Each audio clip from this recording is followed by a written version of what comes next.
Welcome, everyone. Thank you for joining us today. This training is for the Medi-Cal Mobile Crisis benefit, and it is an enhanced required training. And as we all know, mobile crisis services are intended to provide rapid response, individual assessment, and community-based stabilization to Medi-Cal beneficiaries experiencing a behavioral health crisis. And again, this is under the new Medi-Cal Mobile Crisis Services benefit, where we are really working to transform crisis services here in the state of California and nationally. And so mobile crisis services are to focus more on being resolution focused and provide people relief in the community, and really working from a lens of least restrictive lens. As always, mobile crisis services should be person-centered, trauma-informed, equity-driven, should focus on brief interventions, so de-escalation and relief, work from a least restrictive lens, and be as culturally responsive, linguistically appropriate, and accessible as possible. And again, I'm going to welcome Dr. Dempsey, and I'm going to hand the mic over to her so that she can do a quick introduction and take over. Great. Thank you so much, Danielle. Appreciate you all being here. I'm looking at the chat, looking at the participation and seeing how many folks are joining the room. And what I take with that is the great thing is that we have that many people working in crisis mobile response out there in the community. And increasingly, the research shows us, and I think just practical research or practical interaction in the world is showing us just how important it is to have mobile crisis response teams. And so many issues and concerns in our culture, like this kind of response, like being in the community, being with people, being, what people need when they need it, is increasingly, understandably, the answer to a whole lot of concerns that folks have. So thank you so much for being here. I feel really honored to be asked. So this is me on screen, and I am a trainer, and I teach counseling educators. I run a private practice in the Bay Area. And I guess what's probably most relevant for you all is I have about 20 years background in community mental health. So I've worked in nonprofits, and I've worked in county mental health. I do lots of consultation for community-based organizations currently, as well as lots of county behavioral health consultation. My clinical specialty is in co-occurring mental health and substance use conditions. And so I've been in outpatient services. I have definitely gone into inpatient to provide services, worked in like transitional housing kinds of settings, rehabilitation kind of programs. So I've done a lot of different things, and I have worked training with crisis response teams in the past. So I'm really pleased to be here, and I'm excited about this. So this is a little bit about our agenda for today. So I'm going to talk a bit about crisis, like what it is, intellectual and developmental disability. So we're thinking about, I'm going to call it IDD for short, and we'll be thinking about how that shows up as a behavioral issue in various aspects of crisis. Talk a bit about symptoms and causes, but really mostly about like how does this impact mobile crisis response, and some of the things you can do when responding with an adult with IDD, thinking about the management of that, and always considering cultural considerations. Of course, cultural piece being extremely important because we're from such diverse communities, and that's an important piece about really being able to help people. It's not much of a help if we're not culturally responsive, right? We're not really connecting people the way they need and deserve to be connected. So that's an important piece. How to help folks stabilize, thinking of safety planning and debriefing and following up and coordination strategies.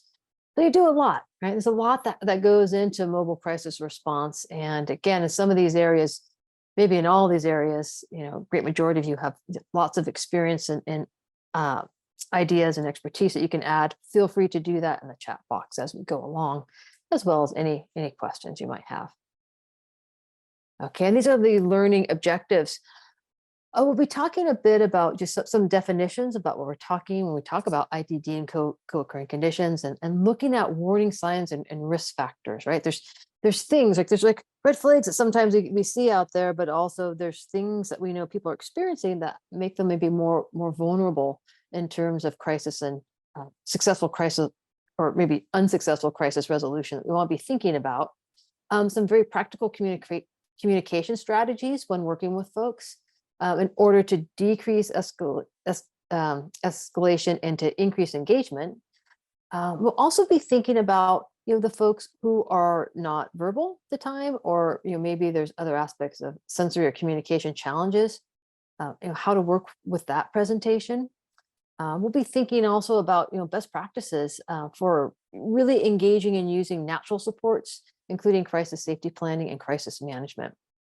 And there's a lot of different ways to do safety planning and crisis management, and we just have some that we know tend to be well thought of and researched. And then we'll talk a bit about strategies for seeking consultation in coordination with local regional centers and for folks with IDD experience and expertise. So great, excellent. Just looking at all the great introductions here. So thank you so much. We'll be peeking at that, and I'll probably pause it at times and just check to see, make sure we're answering your questions. So, okay, we're going to get started here, just looking at some of our definitions as promised. And first of all, what is a crisis, right? And that's a big term, and certainly it brings up a lot. And I was like, oh, crisis. I think we had the sense of, oh my gosh, emergency.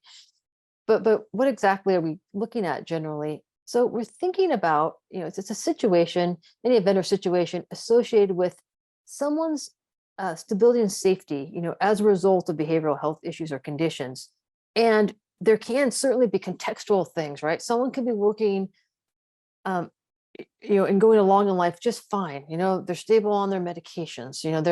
There's, for instance, or they have a routine every day that they're doing that's really helpful, or they have like certain things that soothe them. But something can happen, right? Some things fall apart, and often that does happen when I talk about context. Like something changes in the environment.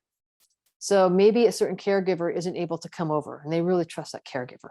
Maybe medications run out, right? Or there's a change in medications, or maybe there's something some other aspect to, like a certain aspect of their routine is disrupted, right? Someone can't get transportation, just as examples. So they don't have to be like large things, but for that person, it's like things are falling apart and they're overwhelmed.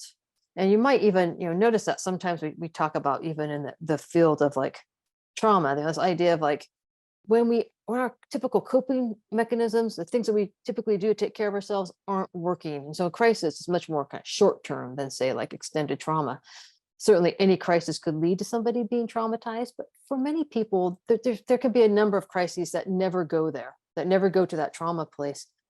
But at that moment when I'm experiencing crisis, like things are overwhelmed, and it can continue until there's stabilization, and maybe I'm reconnected with things that help me feel regulated, right? And I'm back to being able to cope again. I'm back to being able to function. So maybe a caregiver comes back, or maybe we find a new routine. Maybe there's a different medication, and of course, some crises can take longer to resolve than others.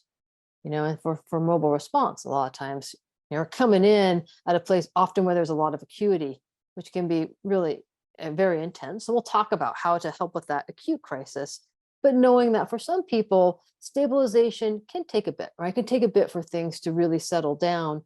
And at that point, mobile crisis may not be involved at that level, right? That might be where the handoff is starting to occur. So another thing that happens here, which is really possible, thing about this idea of co-occurring needs. So often when anyone's in crisis, really, you could think about, there's often a number of things happening, but people with IDD and co-occurring mental health conditions, may, because of that, have a lot of different challenges that all need to be considered, like sensory or communication challenges. And sometimes that can make things more complicated. It can take us, more time. So what we're thinking about too, and we'll be talking about this, is how do we really start to use supports like familial supports, caregivers, personal attendants, to kind of help with that de-escalating, and also thinking for ourselves, to the extent we can, we don't have to be doing this by ourselves, and nor should we. Thinking about, maybe even thinking ahead about, who do we know in our community, who do we have access to, who can be, that's part of what we're doing today, who can we be thinking about ahead of time, kind of planning ahead, if you will, who might be great folks that we could connect with, who have some IDD expertise. right? And there might be a way if I'm out in the field that via telehealth, phone, or maybe a laptop, what have you, there might be a way we have some folks who can help us out during some of our more intense challenges. So we'll talk about that toward the end of our training today. About, what are some resources out there? All right, great. Thanks again for checking in. So let me start just by providing some definitions. And this is just, again, it's a couple-hour training. So we're just giving kind of some high level view of some definitions and basic ideas that are important and really essential. But of course, we could always delve into more detail. Many of you may have more detail about some of these definitions than I'm able to provide right now.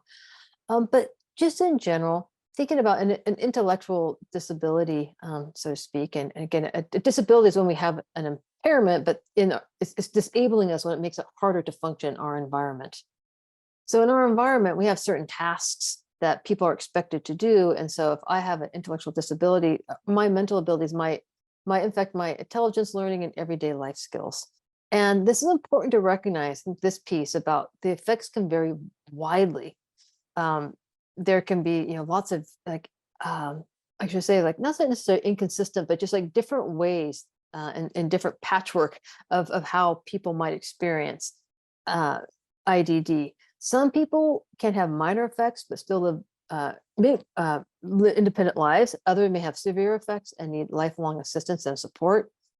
And, this is an important part here in the third bullet is that I think we sometimes think, oh, well, it's about intellectual disability. People have low IQ, and low IQ is just one piece of information.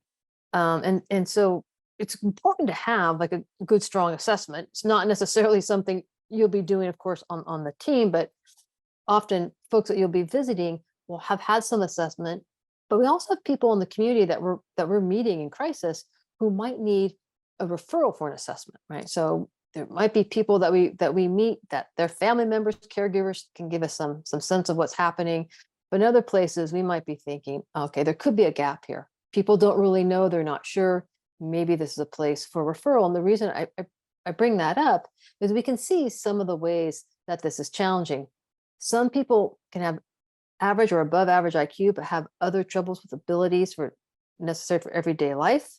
And then other people have lower than average IQs, but have skills and abilities that are strong enough that they don't meet the criteria for intellectual disability, or they meet criteria for a milder form of intellectual disability than an IQ test indicates.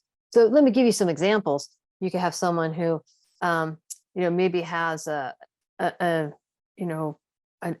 below average IQ, but maybe there's some aspect of maybe fairly well developed social skills, or there might be even an ability to do some occupational activities that allows them to take care of themselves in lots of ways, right? And it's not so much of an impact.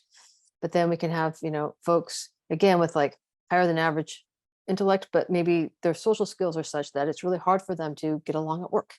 It's really hard for them to get along in a housing situation. And so in that particular way, there's an aspect of disability, even though on their IQ test, it would look like, oh, they're okay, they're, so to speak, they're average. So the tests and assessments that we have, any given assessment often doesn't provide a full enough picture. Really there's a lot that goes into really coming up with a full picture of someone who might be challenged by this diagnosis. The DSM-5, and that's a diagnostic and statistical manual for mental disorders. And number 5, text revision, is the newest one that we're on right now. So if you have a DSM, it's huge. And it really goes into a lot of detail for all the different kind of diagnostic criteria. And then it really tries to think through, based on research, how do we start to classify the different types of presentations that we see out in the community. And so I think this is helpful because the DSM defines intellectual disabilities as neurodevelopmental disorders, basically brain development disorders that begin in childhood and are characterized by intellectual difficulties, as well as difficulties in conceptual, social, and practical areas of living. So it's probably becoming clear to you why this is an important topic for crisis response workers to be thinking about, right? Because it's hard enough, for for anyone to function in life without additional disabilities. And then if I'm struggling with conceptual, social, practical pieces, that makes kind of the activities of daily life, the daily struggles that we're all dealing with, it makes it even that much more challenging, right? And potentially more like that someone might experience some kind of crisis. So here's some of the diagnostic pieces that the DSM is saying you need to really satisfy in order to meet this diagnostic category. There should be deficits in intellectual functioning and deficits in adaptive functioning that significantly get in the way of meeting developmental and social cultural standards for the individual's independence and ability to meet their social responsibility. That's an important bullet there, because I'm going to talk a little bit later about culture, right? And so this idea of social cultural standards, individual independence, and ability to meet their social responsibility, we're thinking probably, maybe there's an assumption here of like whoever's diagnosing, that they might be thinking of the dominant culture. And I think that's why it's really important to be thinking about all the variety of culture that we have in our communities, that just because maybe a dominant culture would be, well, this would be someone's not meeting their needs, they're not able to live independently, that in other cultures that might be more collectivistic, or maybe independence is looked at in a different way, it might not be that much of an impact. So that's just an important thing to think about as we're approaching folks. And that these deficits are occurring during childhood. So generally, like, we're not noticing the onset of this later on in life. Typically, if it's an onset later on, there's other reasons for it. And then it's a mild, moderate, severe, profound. These are the levels that they use. They classified the levels of IDD. Again, it's a bit out of the scope of this training to go into all the details of what falls into each category. But what's important, I think, to take away from that is that developmental disability, like many things now in the DSM, and I think it's an important shift the DSM has made, is not whether or not so much it's like present or absent, but that it's along a continuum, right? So if someone meets criteria for a certain developmental disorder, is that knowing whether it's mild or moderate or severe is really important, because it gives us a sense of what kinds of things do I need to do to intervene. It's important for treatment teams to know that in terms of treatment planning, et cetera. So we're going to be thinking about this from the perspective that we're coming in as mobile crisis services. We're always trying to be person-centered and trauma-informed. So what that means is that we're thinking about, from this person's perspective, how do I really reduce their suffering? I mean, it's a very compassionate kind of approach, right? So I have someone who may have IDD, and yes, they're going to have deficits and challenges, but there's also strengths and capabilities. And they can and will, in many cases, be able to make choices for themselves. They'll be able to, maybe not every choice, but there's a lot of choices that they can make. We want to support that. We also want to make sure, like, not to re-traumatize people by being too over controlling, by creating or upholding unsafe spaces, by being unpredictable. So we're really trying to be, when we say trauma informed and like person driven, we want to be collaborative. We want to create psychological safety. We want to be predictable. We want to be able to build in trust. And we want to make sure in any way that someone's voice can be heard, that they're able to express it. Just really good, strong kind of trauma-informed work here.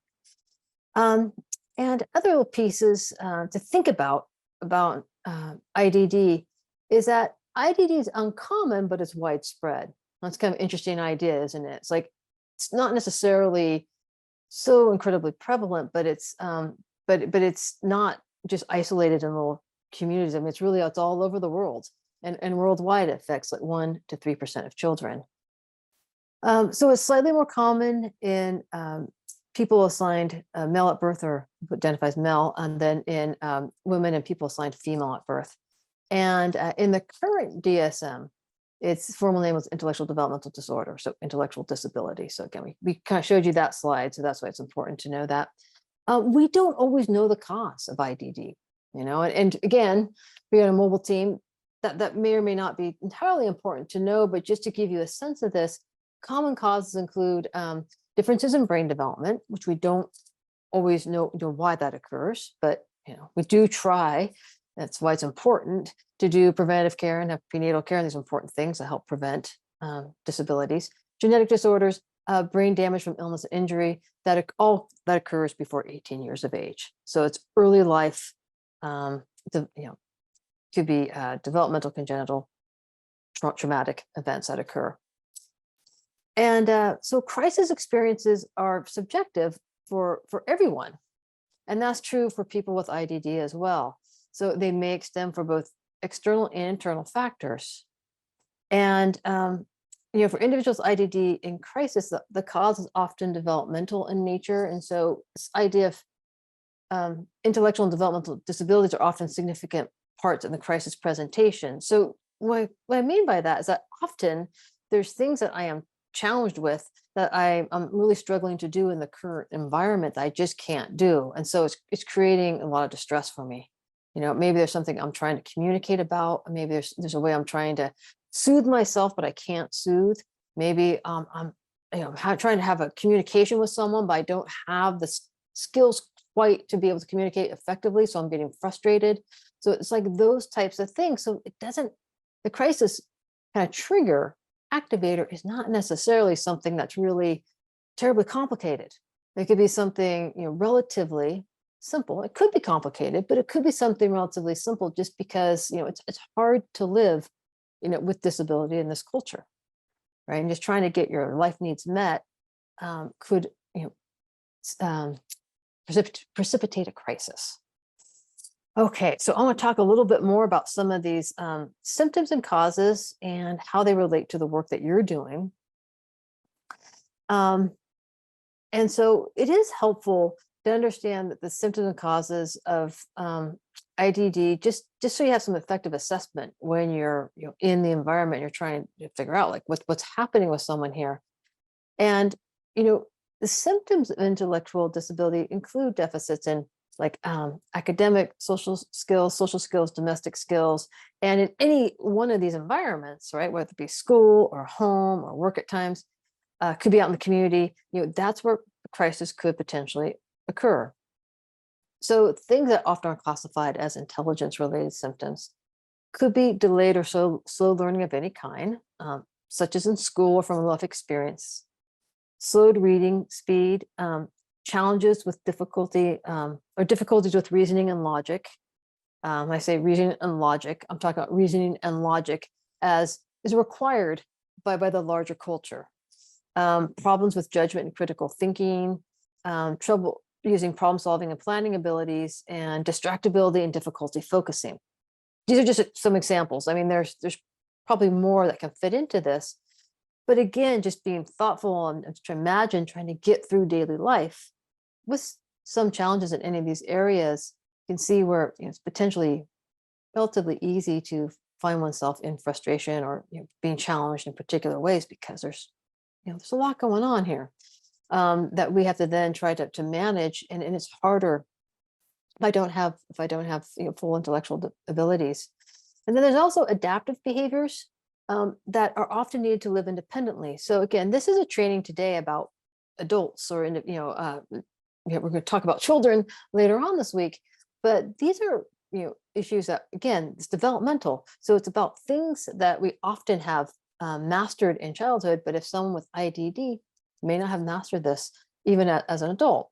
So there could be a slower learning of toilet training and self-care activities such as bathing and dressing, right? And some of these things can be really challenging if someone maybe is like living on their own or trying to live on their own or living in a community of other folks.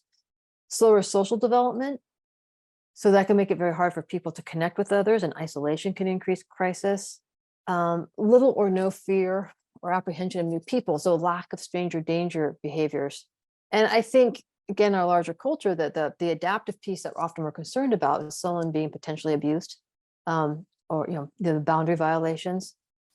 Sometimes we have folks with IDD who need help from parental figures, other caregivers with basic daily activities. So I talked about the slower learning, but sometimes people, even with some learning, still need help even past the expected age. Difficulty learning how to do chores or other common tasks. That can make it really hard to get along in a community or in a family. Again, there's an expectation that we'll start to learn these, and it hasn't occurred. Uh, Understanding time and money management, right? That makes it hard to figure out how to get places, which then makes it hard to certainly take care of one's own budget, but also even work occupationally becomes a real challenge. Managing healthcare appointments or medications. So this is an important piece, of course, thinking about you all showing up and being of support and wondering, like, complications around medications and maybe something that doctors have been following up with, being able to understand, like, has someone been able to meet their appointments? Have they been able to get their medication needs met? Because missing appointments, missing treatments, missing medications, that can all precipitate crisis. Trouble understanding social boundaries. So there's things that people do that can really offend other people, and that can increase sometimes other isolation, or even get people into legal trouble at times. And then also just trying to understand, like, how to make friends and romantic relationships. And again, these are things we all struggle with, right? This is like activities of daily living. I mean, I can pick out a few things on this list myself, where it's like, yeah, this is something I have to be really attentive to at all times. In some places, I'll be honest, I'm stronger than others, right? I think that's an honest assessment. But again, if this is something where there's a developmental disability, imagine it being like that much harder. And imagining times when I know I felt really overwhelmed. I can imagine a crisis situation really quite easily, right? I would imagine often it wouldn't take much. So I have little places here where I do little discussions. And the idea of the discussions is just to give you a chance to say some things. I know it's hard to be talked at for 2 hours, but also it's a chance for you to show your stuff. Because again, you all are coming in here with lots and lots of experience. We have over 190 people probably in this room, which is amazing, who are out there doing this work. So I just like to put these little vignettes out here. And what I'm thinking in these vignettes is, what kinds of things might you do? Like, what kinds of responses are you thinking about as I'll read the story to you, as you hear the vignette, like, oh, I'd want to definitely do this. And I'm also wondering, what kinds of questions do you want to ask? I made this intentionally vague because I wanted to give you a chance to be able to show your stuff in terms of, this is something I'd want to ask. So you respond to a mobile crisis call at home with a frustrated parent reporting that their 24-year-old son, Jacob, became enraged and broke some dishes when told he needed to complete his chores before family members arrived for a visit. Family members coming in. The parents are noticeably upset and angry, stating he should know better. His mother tells you that he had testing to determine learning and other disabilities in elementary school, and that the family was told at the time that he had, quote, borderline intellectual functioning, unquote.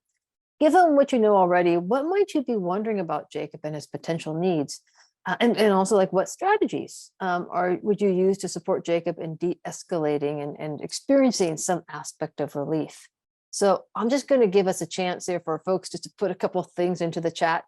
I might have to continue to move on in the discussion while you all are still putting the stuff in chat, but that's okay. I just want to give you a chance to respond, and we'll reflect on a couple of the responses. And I don't know if there's anything that came in on chat that I wasn't attending to, but Daniel. Yeah, and we're okay on time so far. And so you are great. One question did come in from Michelle. I believe Michelle is wondering if there is a cutoff for childhood diagnosis, meaning I'm assuming is there a cutoff for a diagnosis of IDD? And so I know that the onset of symptoms does need to happen in childhood. And I think the average diagnosis age is in between 4 to 6 of when they can actually formulate a diagnosis that looks at all of the presenting symptoms and criteria. I don't know if there's anything you'd like to add, Dr. Dempsey. Someone else also responded in the chat to Michelle's question, so thank you. Oh, great. That's great. I don't know if I see the response to that. But okay, interesting. So yeah, I don't really have anything else to add. I would just think, like, it would be something though if someone came in, like say Jacob here, came in, maybe, maybe that may be something you're wondering about, like, what does borderline intellectual functioning mean? I mean, I would be wondering that at this point, and I'd probably want some further assessment. And I think typically, someone doing an assessment would try to get some history, and yeah, so like there's, it depends, I think, on how people are presenting and kind of their history and their patterns. Most people, like along the spectrum, who are certainly probably like moderate or above, have definitely often have received some sort of diagnosis before they're 18, generally because it's just hard to function in the culture. But there might be a situation where someone who's older, if they would be really wondering about that. Yes, it's likely. We have like some childhood, IDD that's present that they've always had. We know it by history. It's always harder to go back and diagnose something that you don't necessarily have a lot of good historical pieces around. But they would certainly like want to rule out other things when someone comes in as an adult, right? Was there any like head trauma or anything else that occurred that could possibly explain that? Yeah, it's a great question. Yeah, so Veronica, you're asking something here that's really, really important, which is what activates Jacob, right? We don't know exactly what happened like right before the dishes were broken, but that would be a really important piece, right? And being able to kind of figure out like how we could start to maybe problem solve that. Yeah, I was like, Angel too, I love the fact that you're just thinking about like, hey, let's just Jacob, how you doing? Just being able to have a conversation with Jacob and getting right to the essential and important piece of helping him regulate. Carrie has it, and there's a lot of great things in here, and I might be missing some of them, and I apologize if I am. But I love this one thing that you're saying that's so important is this new behavior, right? And again, thinking about that idea of context, that it's likely that Jacob might be just moving along, just functioning great in their world, and something happened. These people coming by to visit, they might be lovely family members, but oh no, maybe there's some issue that Jacob had with one of them, and their coming over is really distressing, right? All these things, yeah. So that could be contributing. Oh, I see. You actually said that, Carrie. Okay, you noticed that piece. Excellent. Yeah, I see Paul is asking, kind of one of the strategies you mentioned earlier, Dr. Dempsey, is checking in with folks that are there, not just the person in crisis, but caregivers, collateral, like, has this happened before? And what was done before, what helped and what worked before. It's a great point. And I think one other thing that I'm thinking is, what would I do to try to de-escalate in the moment? Like, what are some of the initial things that I can do? What you referenced earlier in terms of strategies are like, offer a glass of water, or what do you need in this moment to take a breath and to feel more calm and relaxed?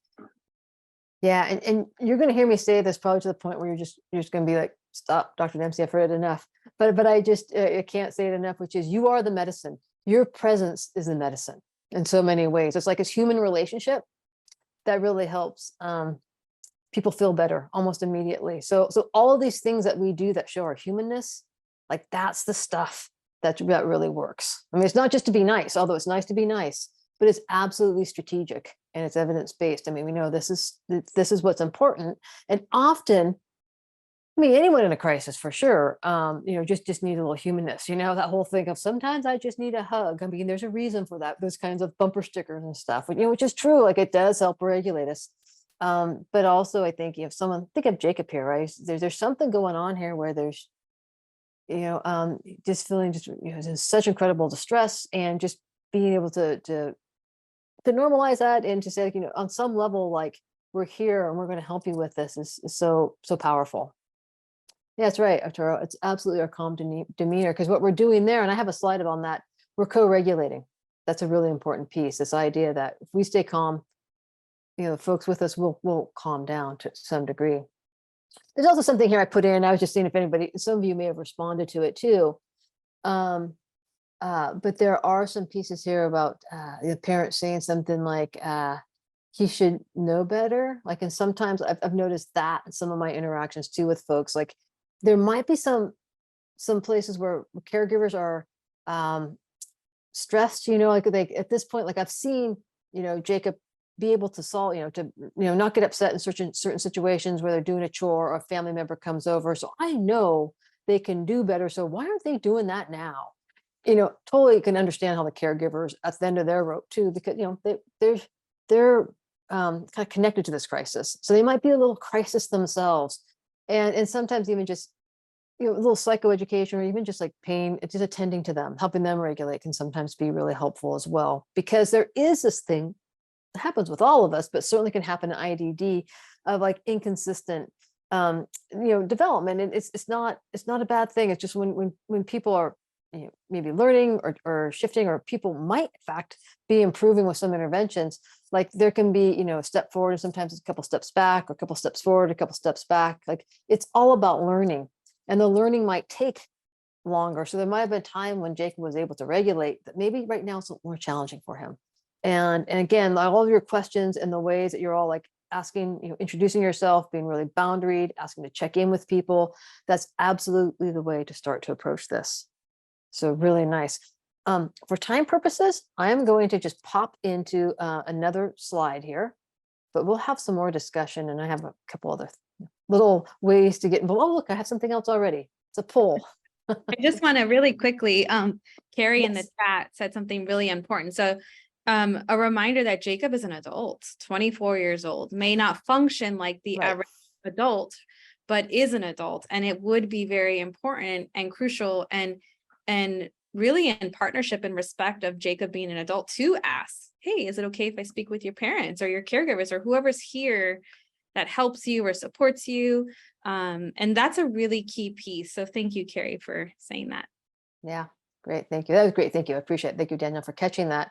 And I'm just noticing there's so many good things. See, this is what I'm saying about you all being kind of the experts. Like Michelle has another great piece. And there's might be someone I haven't mentioned yet who's also put things in here. I just missed it. But this idea of like, what is the function of a behavior? That's really, really important for all of us. I mean, we do things, and it's like, if we go and stop and think about it, it's like, why am I doing this? And that's actually a really important, like, self-help skill for anybody to think about, like, why do I do something? Why do I do something over and over again? What kinds of things am I trying to do or take care of? And similarly, with Jacob, once we're trying to have a conversation with him, that's a great thing to be curious about. Like, what is he trying to communicate with the breaking of dishes?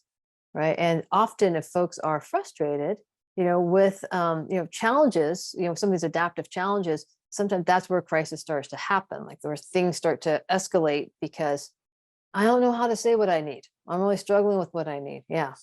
So, all right. Oh, look at you, y'all. You all are starting to answer my question before I even talked about it. So you're really on top of it. Oh, look at this. We actually even have it right here. What a bunch of smart on top of it people. I shouldn't be surprised. This is the way kind of a mobile team would respond. You're all on top of it.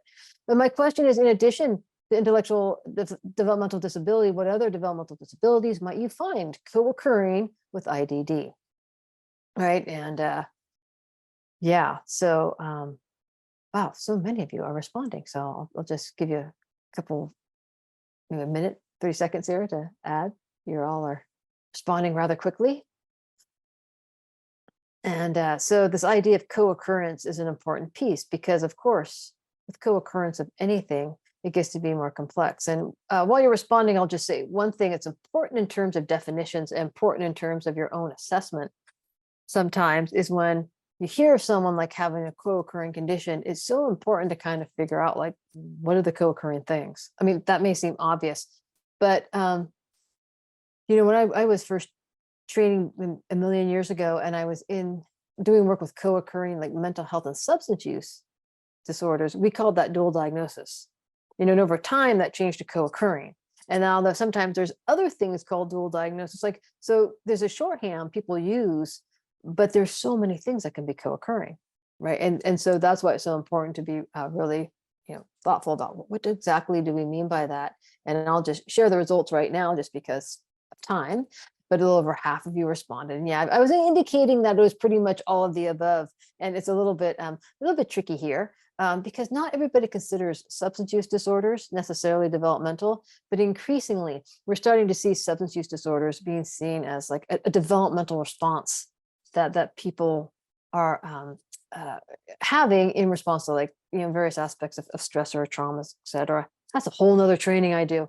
But certainly, like, autism spectrum disorders and ADHD, A and C, like, those are very well established developmental disorders. And even though I don't have the bandwidth right now to go into each and every one of those in a lot of detail, it is really important to at least mention this and start to think about how might co-occurringness be confounding, right? You're arriving on the scene, and we know co-occurring COD occurs along with IDD, so some of these things need to be considered.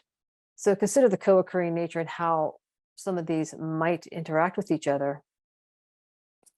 And attention deficit hyperactivity disorder, ADHD, might increase distractibility. So we might already have, distractibility with someone with IDD, but if they also have a co-occurring ADHD, it might be especially prevalent, let's say.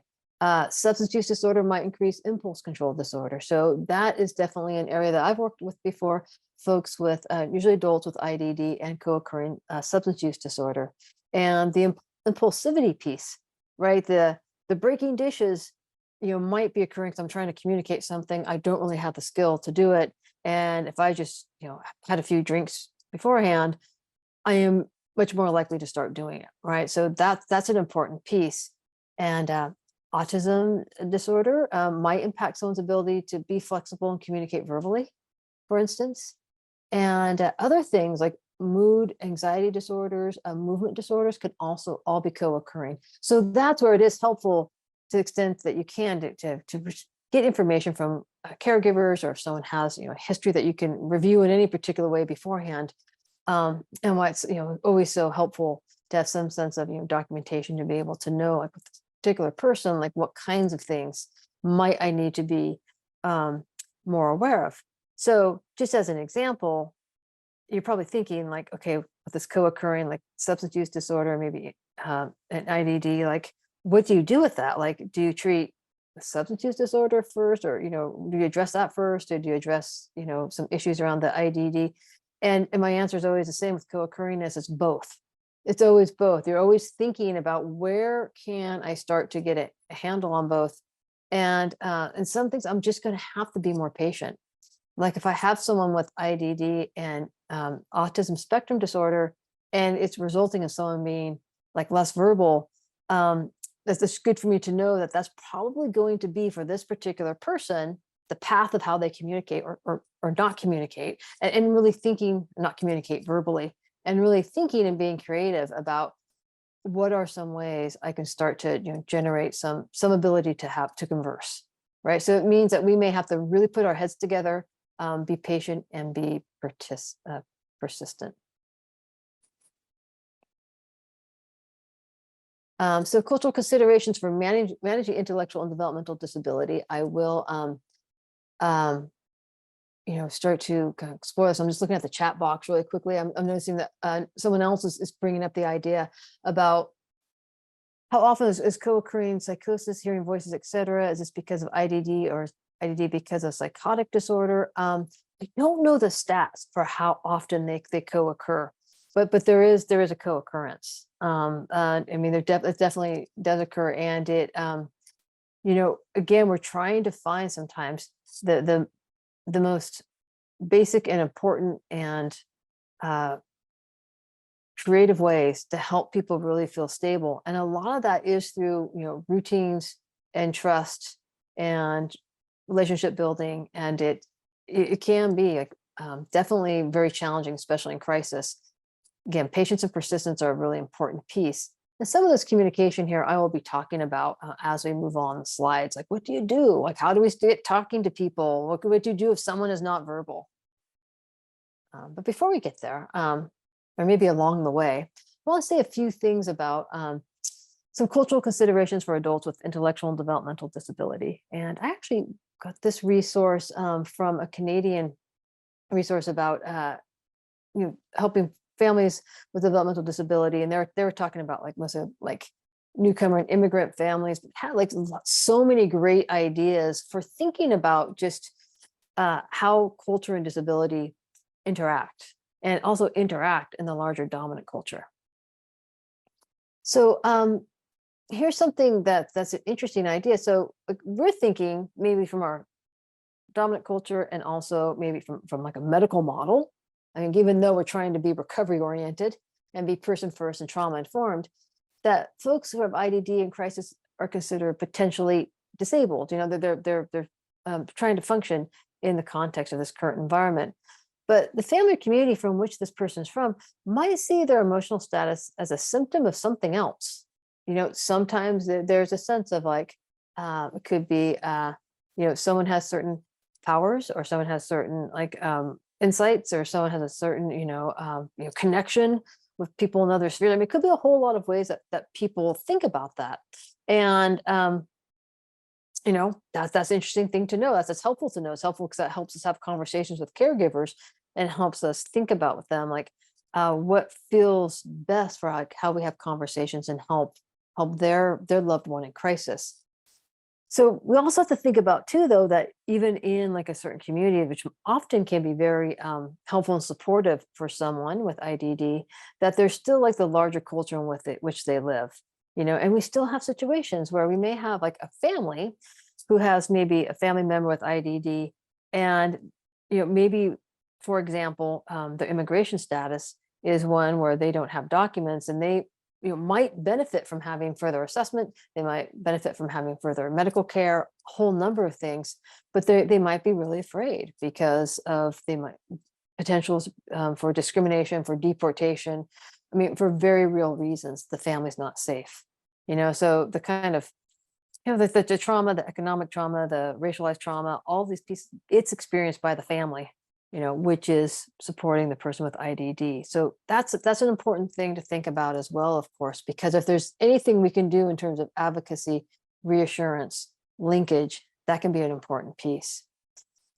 Also, how any culture views developmental disability will greatly impact the internalized message the individual has and the external supports that in turn help or hinder a crisis situation. So if I'm from a culture where we think of the person with intellectual disability as maybe spirit guide of sorts, and there's like a certain type of kind of respect for them and their position, like that's really different. Like I might be very positive and supportive of this person and their life and growth, whereas if I find it very shameful, then I might not connect to these other types of resources. For instance, I might try to keep it very hidden, very internalized in my family, right? So that's an important piece.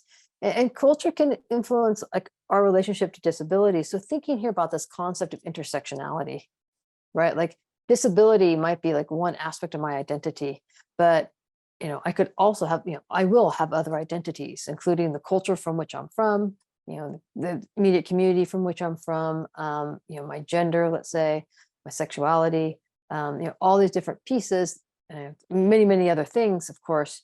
And all of that, really impacts like, how I understand myself.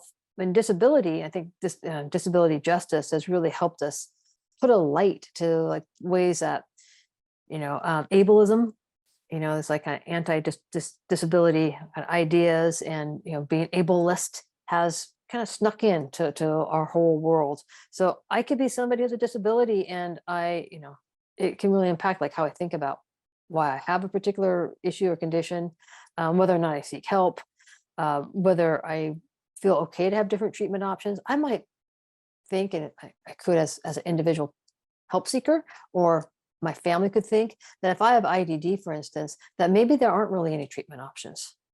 Maybe there aren't really ways that health professionals can actually help me above and beyond, regular primary care. So it's important because not everybody has access to medicine, has access to like, different understanding of Western medicine that allows them to really take part of that. Also, I think I spoke about this a little bit earlier too, that collectivistic cultures, the top bullet here, really, in some ways, would really help support people much better. So sometimes, many times actually, if people with IDD and cultures are collectivistic, in which folks are really not just taken care of, but this whole idea of someone having a problem and having problems with functioning because they can't live independently. Like people from that culture may not think that way in quite the same way that folks do in the dominant, say like American culture, where it's like, growing up, moving out, being independent, being competitive, like those are things that are really generally valued in the larger dominant culture, in the US, let's say. Whereas in other cultures, not like those things aren't valued, but they're often seen as, occurring maybe within the context of a connected family. And that can actually be really protective and supportive for someone with IDD. And then many cultures also seek out spiritual healers and traditional alternative medicines. So thinking about that as you're showing up in families and you see like they're from different cultures, like how are they not only conceptualizing someone's presentation, but also like who do they have that's helping them out? You know, do they have faith healers? Do they have, folks who are, providing different types of care? Those will be important people for helping with stabilization. And then also in some cultures too, like disability sometimes is linked to people's understanding of spirituality.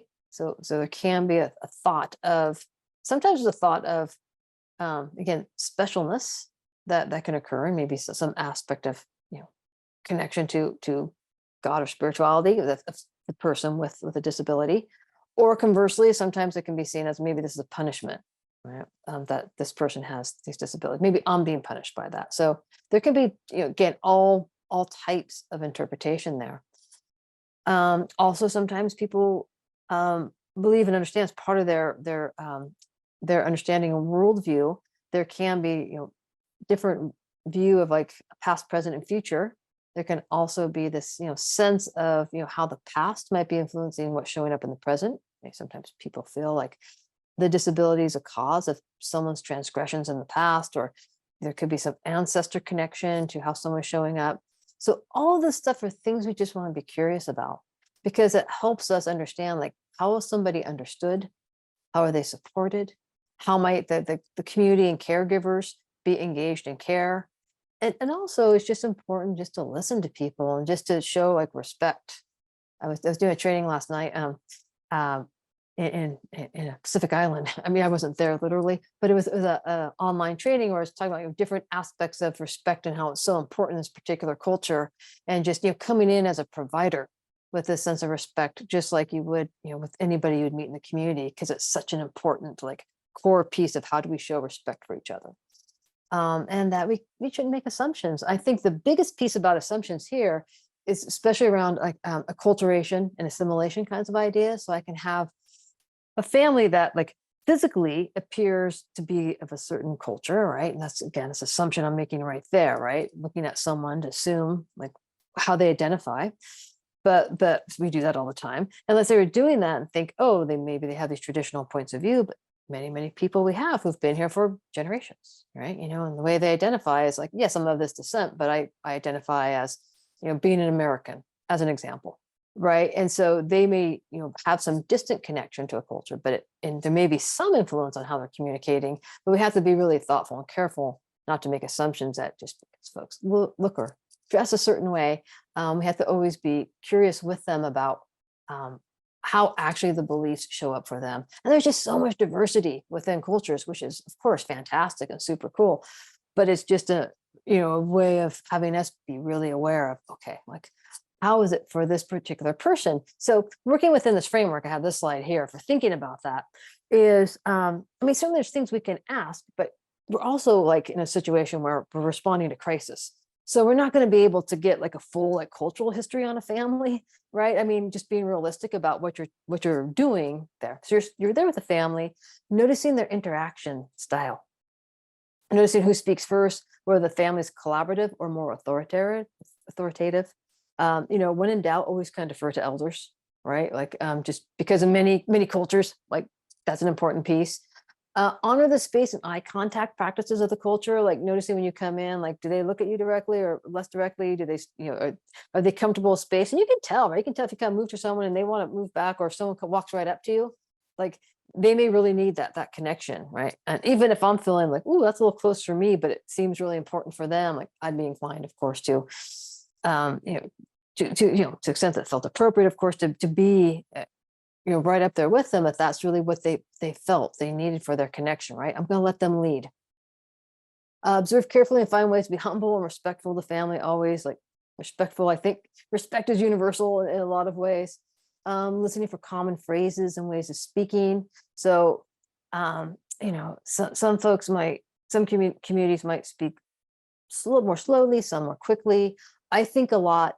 And of course, this is a situation where you're seeing me speak at my fastest, but where I have to really slow down I tend to speak too fast. Slowing down and using more pauses is really important for everyone, especially in crisis.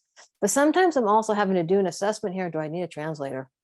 Right? Because I just might not have enough resource, in which case, many of our like our county run like hospitals and behavioral health like assessment teams can kind of help us link with assessment translators who could be able to help us with that.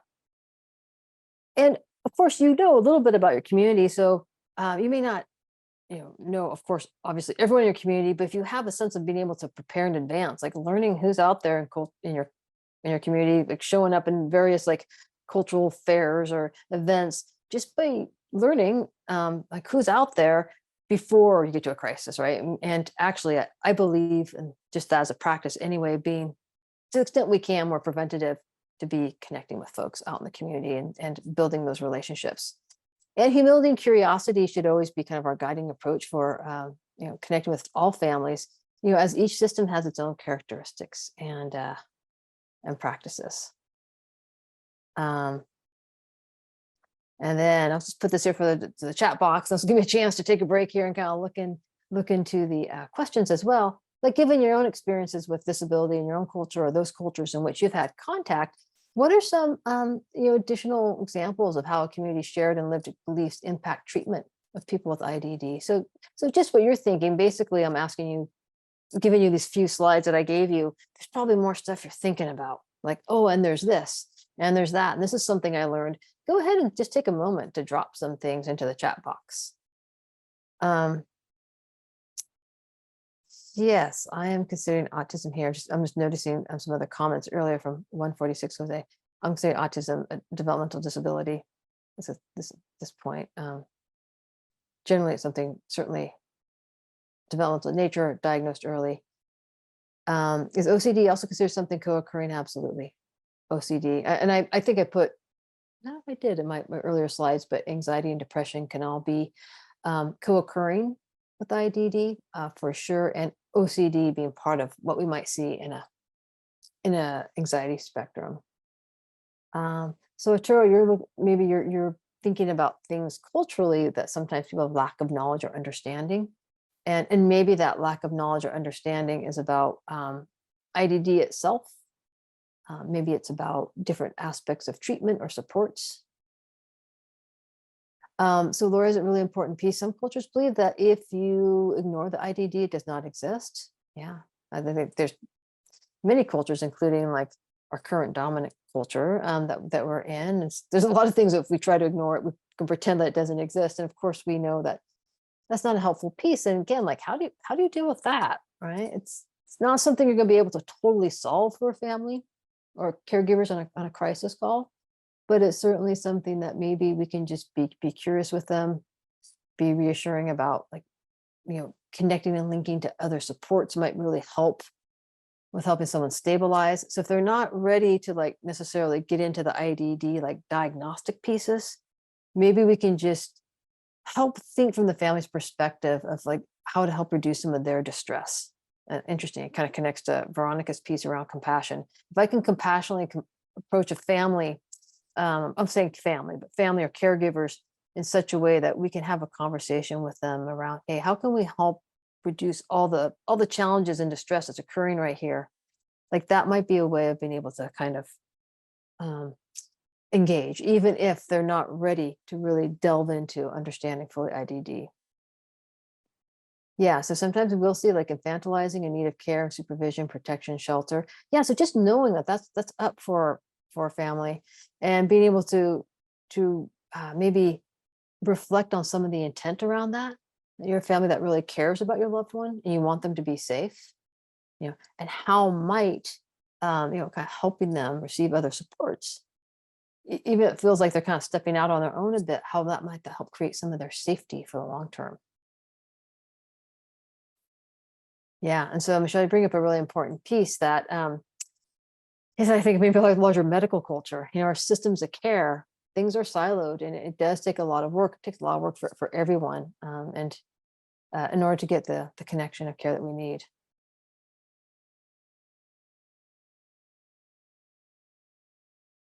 Yeah, so Definitely want to be able to make sure that safety is an important piece. Absolutely. Safety first. So in any of these situations, it's like something we'll get to here in a minute, is basically, before we kind of get into like these collaborative conversations around helping people de-escalate, et cetera, we do have to make sure we're in a safe situation for sure.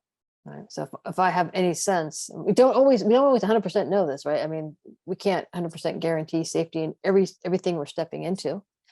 But clearly, if we have a situation here where there's some big unknowns, or there's some sort of verbalizations, or big knowns in terms of, we know that people actually have weapons, or we don't have the support that we need. I'm using weapons as an example.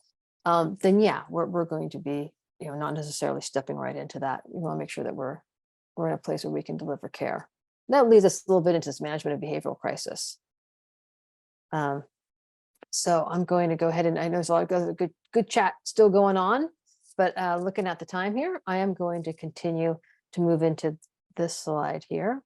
And our goal here, by the way, is for me to get through enough slides that we have a little more time to have some chat. So if you feel like I've missed something of yours and you want to make sure I know, just to let you know, we're going to have more time to talk about this at the end. So I've already kind of talked about some of this, but behavioral management crisis behavior is a symptom, not a disorder. So behavioral change is often the only way people with IDD can express something that is wrong and communicate a need.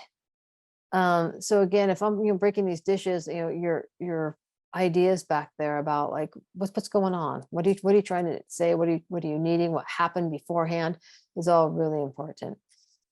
So we want to always be thinking about like exploring ways to engage caregivers and natural supports, as appropriate for background and collateral information. So if there's people there that we can have access to, who are willing to talk to us, to give us a little bit of guidance around, is this something that happens a lot?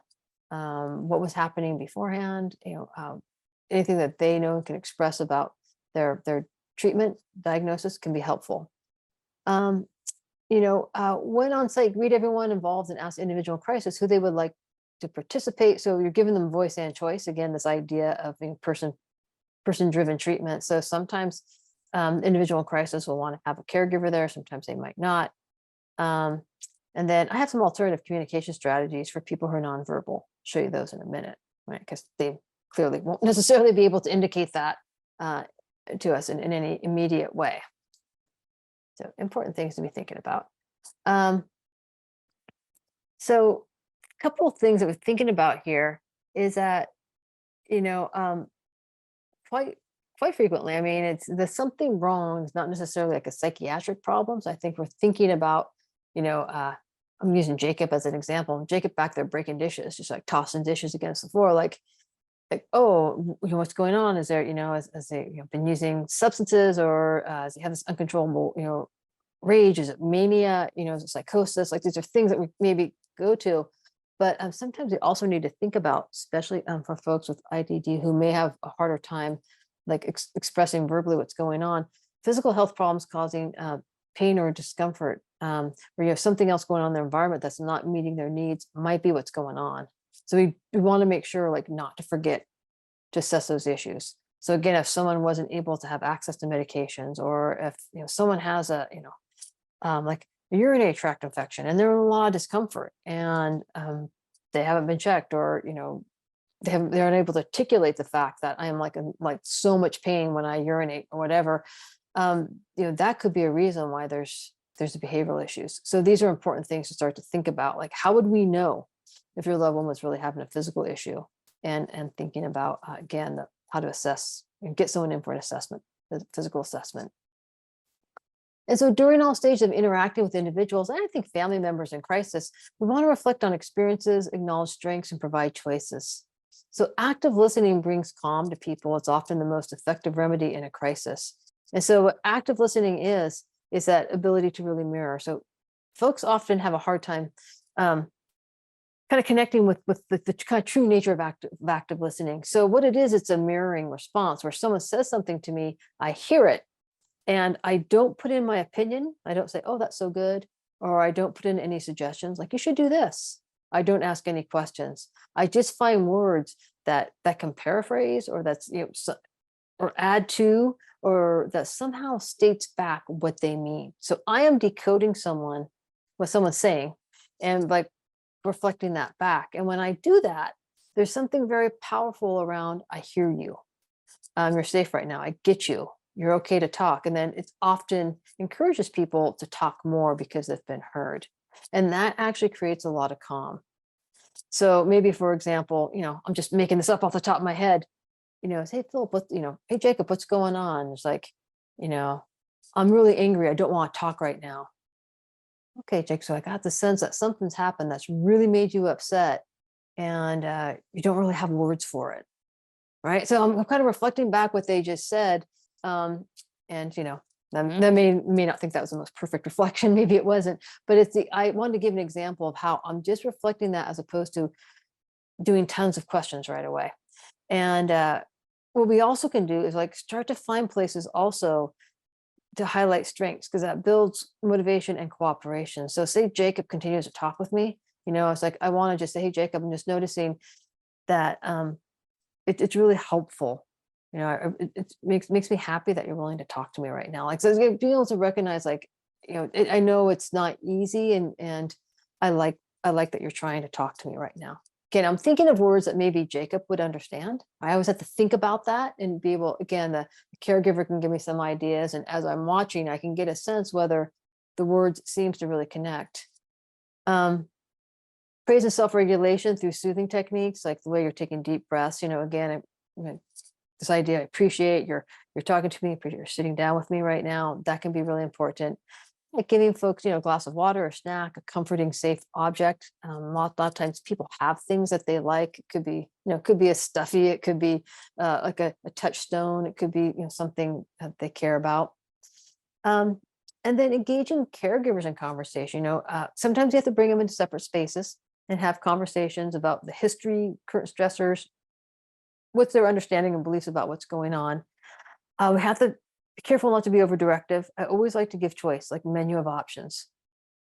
Again, if someone is in imminently harm, right? Someone's going to like imminently harm themselves or somebody else. They're not de-escalating. There's, maybe Jake, in my example, Jacob continues to break more things. Jacob potentially pulls out a knife. These kinds of things, right? This is rare, but these are the things that make the news. So we're thinking about it for sure. Clearly, those are the things where we're getting, potentially like backup for it, right? But let's just say here, like, I'm using all these examples of like, we're able to de-escalate, it may take some time, may not happen immediately, but it's not escalating. People are listening. I'm giving folks, options and emphasizing autonomy whenever we can. So this idea of like, it's up to you, but here are some things that we could do right now. We could talk about, maybe it is about having Jacob go and see a doctor, maybe we could, give you some space and just, have Jacob go and hang out over this other family member's house for a minute until he calms down a bit because he feels safe over there. I'm just not making up, but in the context of the conversation, I'm coming up with some ideas. So instead of like advice that sounds really good, but we don't know if people are going to take it, we frame the advice like on a menu. Like imagine like we have different like lists of a menu that people can choose from, and like here are some different things that we could do. Is there anything else you'd like to add? Of all these things I've mentioned, any of this seem appealing to you? This idea of supporting autonomy by allowing people to choose is really powerful. It goes a long way in creating like engagement. And then again, if we can figure out the cause of a crisis, and then being able to manage some of the contributing factors, medical issues, supports, expectations, emotional issues, psychiatric concerns, then that will be an important thing. We do try to kind of unpack that a little bit, and that might be the piece that we immediately problem solve, right? If Jacob's upset, there's someone coming over who he's had an argument with before. If there's a way to problem solve that whole situation, doesn't mean that we tell these people they can't come over. That may or may not be the solution, but that's the thing that we're focused on, trying to figure out with the family. How might we best manage this in the family and with Jacob, as an example? I talked about nonverbal folks, right? Some people are just, they cannot or will not talk to us. And for some people, they cannot as part of their behavioral health or their developmental condition, so to speak. And some people are choosing not to talk to us because it's a way that they have some power, in the situation. And so again, how can we, oops, I'm going backwards here. There you go. We're trying to, experiment, like what kinds of things might help, right? Like, is there some nonverbal ways we can try to communicate? Like maybe writing pictures, hand motions, eye contact, looking at facial expressions, like really being able to notice like how somebody's responding. I have a family member who is struggling with some aspects of dementia and basically only answers yes or no questions. So we have to find other ways to talk with them to figure out like what they need and how they're doing. And it takes some time, and we're not always 100% accurate. I mean, we do what we can. So what we try to do is you try to introduce yourself and be inclusive. Just because someone's not talking doesn't mean they don't understand, they can't hear. So we're still trying to involve them, and they're more likely to speak if they feel like they're being involved. We want to watch our tone because we want to talk like we're talking to an adult, not like a little kid. Right? It's really easy to do that if you have someone who's not verbally talking. It's really easy to kind of sneak into almost like baby talk with someone and be like, wait, this is a grown-up. I want to be talking that way. And we want to reduce distractions. So if someone's already struggling with all the stuff going around, that they're more likely maybe to clam up. So if it's quiet and they feel safe, more likely to talk. Things we can consider, like communication boards, like again, like I know people like to write on whiteboards. Sometimes people like to, communicate through like different songs that they've been listening to. Again, this is not necessarily something that is going to immediately answer our questions, but if we're just trying to figure out like if someone's okay, sometimes that's a way that they can let us know how they're doing. Pictures, objects, or writing can all be helpful. Not like you have a lot of, say, like play therapy objects in your mobile crisis van or whatever you're driving, but often in the home there might be some things that people can put together that they're willing to use as communication tools. And then sometimes we're doing like I do with my family member, using closed-ended questions to obtain some basic information. Things like really important things like, I'm just noticing that pretty upset, are you thinking of hurting yourself? That's a little bit vaguer than maybe we want. Suicide, we often tell people like to ask directly, are you thinking of killing yourself? That may not be the place that we need to start if we don't have any reason to be asking something like that. But, just trying to get a sense of like, are you okay? Kind of like a yes or no. And you can think about the types of questions, that might be appropriate. Like, is it okay right now if we go over into this chair and just a chance to maybe draw and talk with each other for a minute? See if they say yes or no. And we're just trying to negotiate even the little smallest steps towards having someone communicate with us. And there's risk management. Some of the things we're thinking about as we're assessing. Again, I was talking about this earlier, like harm to self and others, right? Those are two really important things. Like, are they going to hurt themselves? Are they going to hurt others? Are they imminent? Someone have they been like violent in such a way that it's really unpredictable? Are there weapons involved? Right? Are there other things they could use to hurt themselves, like medications? They threatened to take medications. Have they actually done that in the past? We also have to think about victimization or exploitation. Again, I talked about earlier about some of the adaptive factors that sometimes people aren't safe in their environments. That for whatever reason, like other people are crossing boundaries and hurting or exploiting them. And as we're thinking about this, and again, this is going to determine. I have there are assessments you can use that you can actually check off to determine level of risk. I believe I have that. Have some of these. Here we go, and you can actually link on here and actually be able to use. Again, because of the nature of today's training and the timing for us to actually kind of go through all these things might be a bit of a challenge to go through each and every one, but these are great resources to have because they actually walk you through, how to check off yes or no and kind of determine, okay, this might be something where this person's needing like immediately a higher level of intervention, or they're relatively low risk. We can talk right now. Being able to do some sort of assessment is really important. Now we have one here for a behavioral health crisis for someone at home with IDD. And it's from this great toolkit that I'm using here.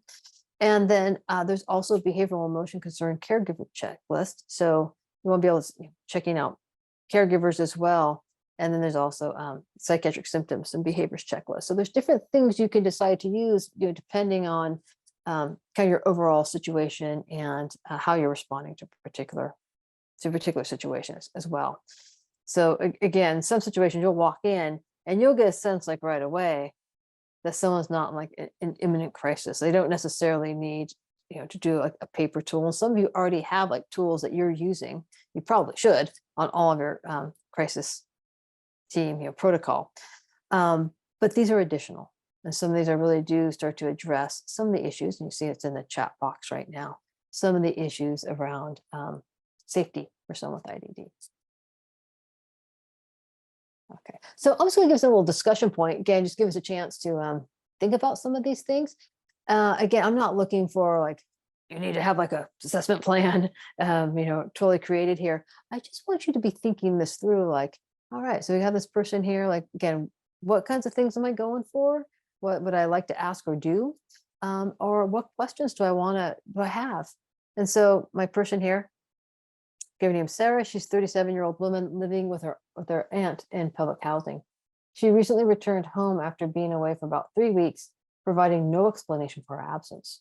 She just split. Sarah has visibly lost around 20 pounds, and her affect is very flat. It's very unemotional. Sarah's aunt called for mobile crisis surfaces due to Sarah making vague references to ending it all. And the aunt's alarmed by marks on Sarah's arms, uncertain if the marks are needle tracks or if Sarah's been cutting again. She has been Sarah's primary caregiver since Sarah was removed from her mother's care at age 14. Sarah has a history of bipolar disorder diagnosed during her teenage years and received treatment for opioid use disorder last year.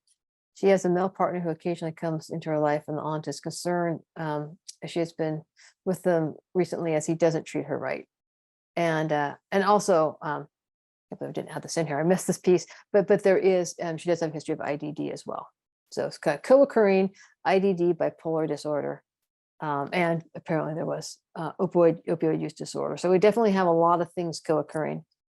And so my things are, what are your concerns? What resources are available for Sarah? How would you best approach or engage her and her aunt? What do you want to know that's not written here and why? So it's just a chance just to kind of throw out some things, knowing because our time, we need to move along to finish this up in a few minutes, but just wanted to give you a chance just to be thoughtful about this. Yeah, what's the last time she used?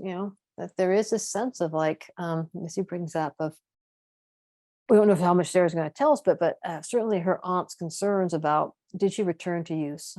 And by the way, we use the term return to use or recurrence. We're moving away from the term relapse, just because of the level of stigma with that. Yeah, so somebody returned to use and always wondering about what that's about. When was the last time she had a meal? Certainly concerned about that, right? There's something going on that she's been out there and if she's not eating, what does that mean? Is that part of an ability of self-care? Is that a part because of substance or emotional use? I'm always thinking about potential eating disorder, right? Like we don't necessarily have that in here, but these are all these things that we're thinking about. Yeah, is she on medication and what medication? Right. And at this point, if she was prescribed medication, is she not on medication? Right, that'd be an important piece. If there is something that was being used, and typically for someone with a history of BPD, there's going to be a medication involved, right? Typically, and so if someone's not, that there could be definitely a rebound effect from being off meds. Why is she still living with her aunt? Okay, you say about her ability to be independent and what factors contribute to that. Yeah, that's a really important piece, Carrie. And that was part of what I was hoping people would think about here. Yes, because she's, almost maybe she's middle-aged. And so, I think there would have been some chance of living on her own. And there's also all these other concerns going on. What kinds of supports would you be able to live independently? Is that something we're even thinking about right now? But that's an important piece for assessment. So any type of therapy, maybe from mother's care, yeah. So I'm thinking maybe it's some ongoing trauma pieces, absolutely. Yeah, absolutely direct inquiry is if they're an SRHI, we're certainly going to want to ask directly about suicide ideation, right? Potentially homicidal ideation, but certainly what does ending it all mean? Right. So Missy's right on that one, right? We want to get to that right away. Absolutely. Once we get her, I say get her, but once we invite her into a conversation with us, right? And help her feel safe. Yeah, and then Danielle put the piece that I was concerned about here when I was putting this together. I was thinking about she's been out. There's this person out who doesn't treat her right. Like, what's that all about? Is she being exploited? Is she being trafficked? I don't know these things, and I don't know if Sarah would tell me that right away. But these are things I'd want to be thinking about that might be a place for conversation, or if I'm making a referral. So maybe if I don't have the ability on the mobile crisis team to get to that, because she might not reveal that right away. I have a feeling she might not. But that would be an important piece. David brings up the importance of history of suicide attempts. And why do we care about suicide attempts?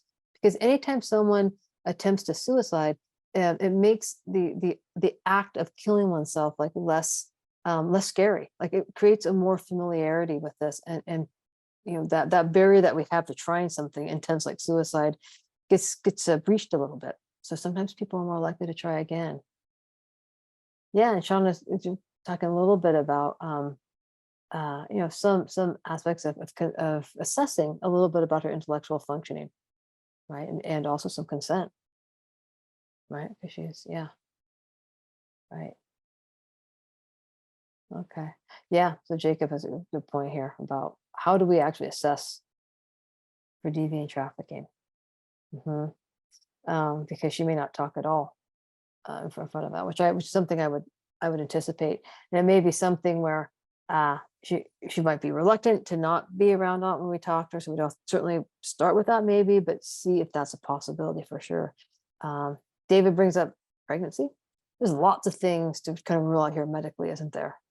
There's a lot of need for some medical assessment. Yeah.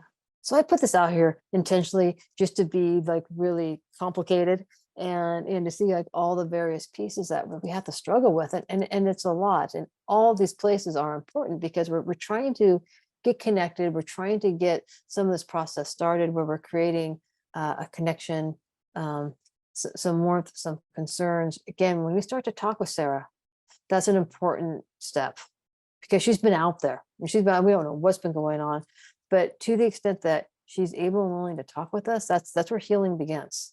We're not going to be able to solve everything right away, but we can start to deal with the imminent issues around self-harm, harm of others, make sure she's stabilized and really essentially start containing, maybe doing some linkage, seeing who else might be able to do some further assessment and care. Yeah, so crisis management, so stabilizing in the short term. So again, you'll be potentially helping to restabilize. I think different teams might be organized a little bit differently around this, but to restabilize and to help manage behavior. And so these strategies, they need to reflect like someone's individual conditions, the triggers. Sometimes people don't use the words trigger. Triggers are activators, coping strategies. What could happen in the environment that could be helpful, available caregiver resources. So I think with both Jacob and Sarah, you can get really a sense of like, there's a lot in their world, a lot in their environment, a lot about who they are specifically, what their behavior is trying to tell us that needs to be addressed and stabilized. And so some of the things we're thinking about here is what has been helpful or not so helpful for someone in the past. Some of the basic de-escalation strategies, which a lot of times is very environmental. Can we go to a quiet, safe place? There are safety response plans, some of which we have here, but there's a number of safety response plans that people can have and use that just helps people think mainly about like, what kinds of things activate me? What kinds of things can I do on a regular basis, to keep myself feeling well? What's in my toolbox? Who do I have my team? How do I know when I need more help? It's like those kinds of things. It's like getting ahead of a concern and doing things that regularly establish wellness. So there's going to be things we'll be thinking about, like what are some environmental supports and decreasing environmental stressors. So we're trying to decrease the stressor inputs and increase the their recovery inputs. See consultation. I mean, consultation is often like a really important piece anyway, but especially if someone is unable to participate in any conversation or safety planning, we have to be thinking someone is in fact really disabled and risk of harming themselves or others. I often say, like, this idea of calling 911 is the last thing we want to do, but it's, something we will do if we need to, again, if there's a safety issue. That's obviously a really important piece, and it's an important aspect of your role because you're really helping to assess for that. And then we're looking at medications. We're not prescribers, clearly, but we need to know like how to connect with folks, prescribers, and to help kind of facilitate a conversation about what medications are out there that the person's been on, what kinds of things do they need. And if symptoms are worsened, or if caregivers are, we're unable to manage this, then we could think about sending to higher levels of care if indicated. So that could be the ER, inpatient hospitalization. And each of you have probably a different process for doing that, right? So every mobile team kind of has a way of knowing how to engage with like that next level of care. And it's always great if we can have conversations about voluntary treatment. If that's the case, that someone is like, I'm going to harm myself, or I just can't, and they can actually agree to go on their own to a hospital or in to see their doctor or wherever they need to go. That's great, because what that does is, if it's voluntary, even if they're not happy about it, even if they're under some stress, but they're willing to do it, it really helps reduce aspects of trauma, because then it's less like someone had something done to them that they didn't want. And that adds just like another stressor in their life stressor bucket. Right. I mean, again, we have to do it. We have legal and ethical obligations, and many of us our own individual values where we want to preserve life for sure.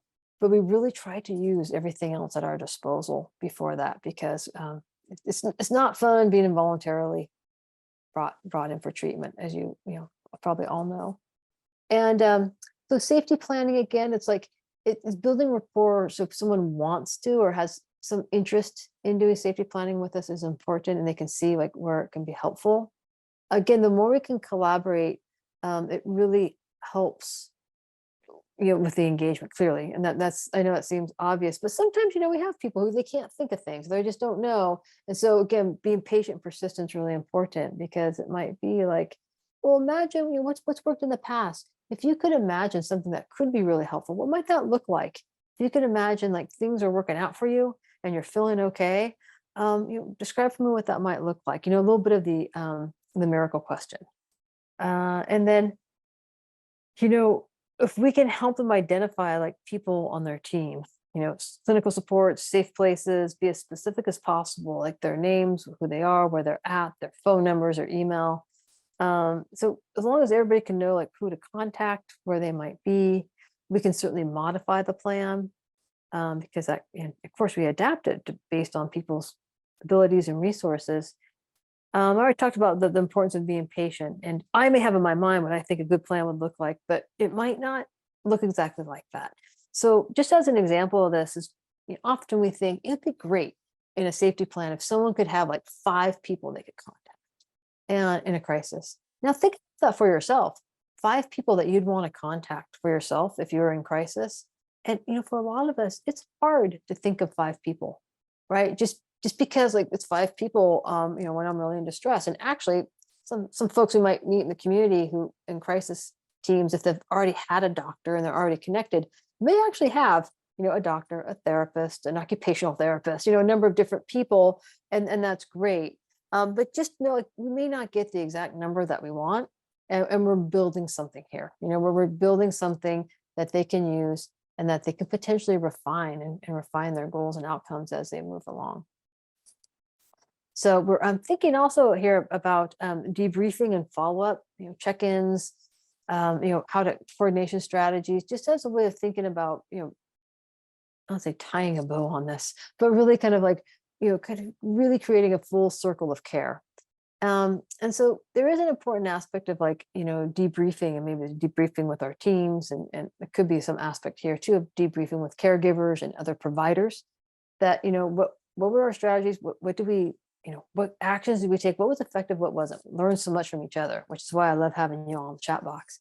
We can make recommendations for management of future management and prevention, of course, of future behavioral crises, especially for this person, right? We may know some things that work really, really well for them.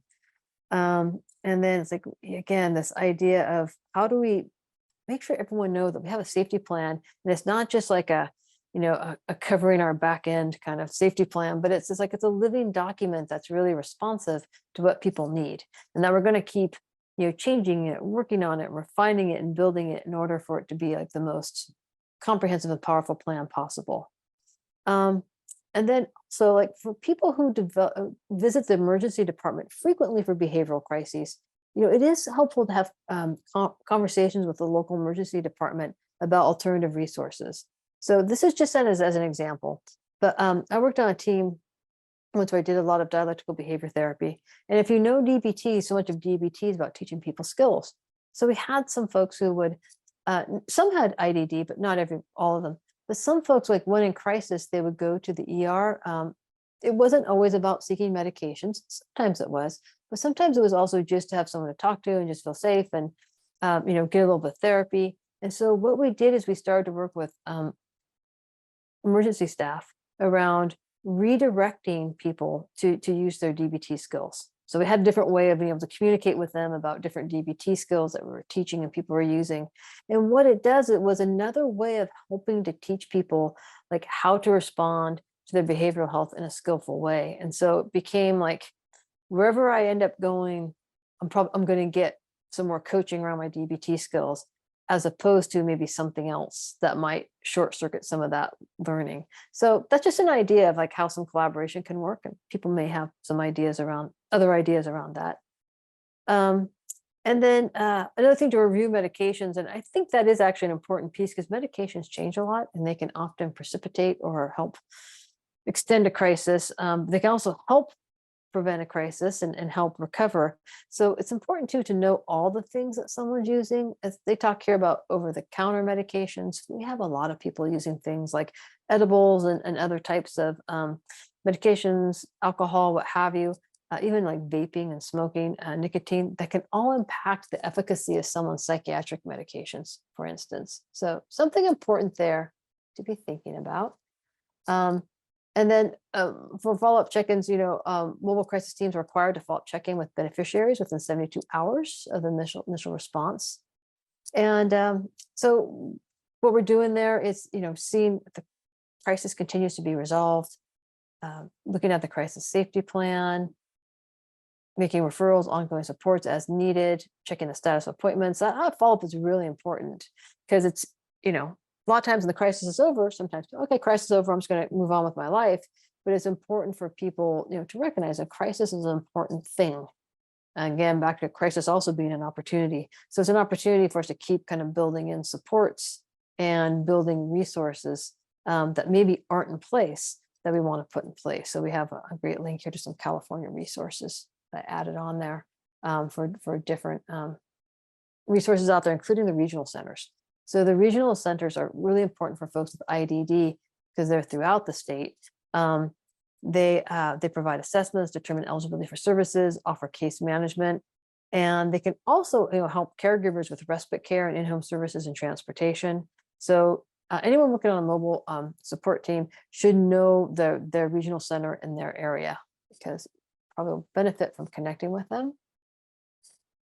And here's a regional center's continuum of care. So this is an interesting thing to be thinking about. You're part of this, right? You're part of the mobile crisis aspect of that, but we're trying to look at different ways of being able to prevent care, and also different ways that we offer either shorter, medium, and long-term services, depending on what people need. So sometimes, we're looking at, of course, assessing a crisis like you all are doing in the community, but then, also building in acute crisis options, thinking about step down when someone might be in a higher level of care and then go into a lower level of care, like what those services might look like.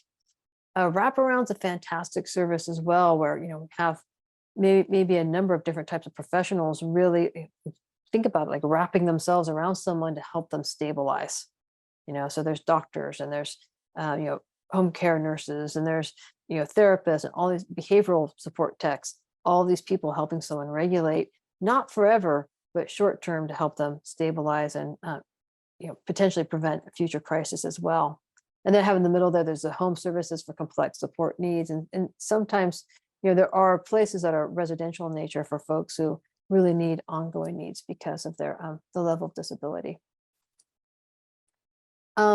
So we have other peer learning coordination strategies, and it seems like these are good questions to ask yourself about, what do you know about your regional centers? Like, are you partnering with regional centers? Are there memos of understanding in place in terms of the types of services that are provided? Are there direct collaboration between providers and mobile crisis teams? If you don't have a relationship with a local regional center, or you don't personally, check it out with your supervisor. I really encourage people to go and like visit or to get to know people. It's always important to build partnerships and build relationships before a crisis, because then when you call up, it's like, yeah, I know Kristen. She came by here a couple months ago, and we're talking. And if there's anything you can do to support the regional center, like different things or information or training, any little things you can do for them, like they'll do more for you. I mean, it's just kind of the way of building partnership and relationship. Like, I do some things for people, I help support them, they help support me, which can be really useful. And then, there might be different strategies that you're using in the field, and think about the strategies and sharing the strategies. And, also like what kinds of telehealth access, like, do you know like how to connect with maybe an expert out in your field, including someone who might be at a regional center, if you're out in the field and you need to talk to someone for some expert advice. Those are great things to start thinking about and getting ahead of, and start putting into place for yourself if you haven't already.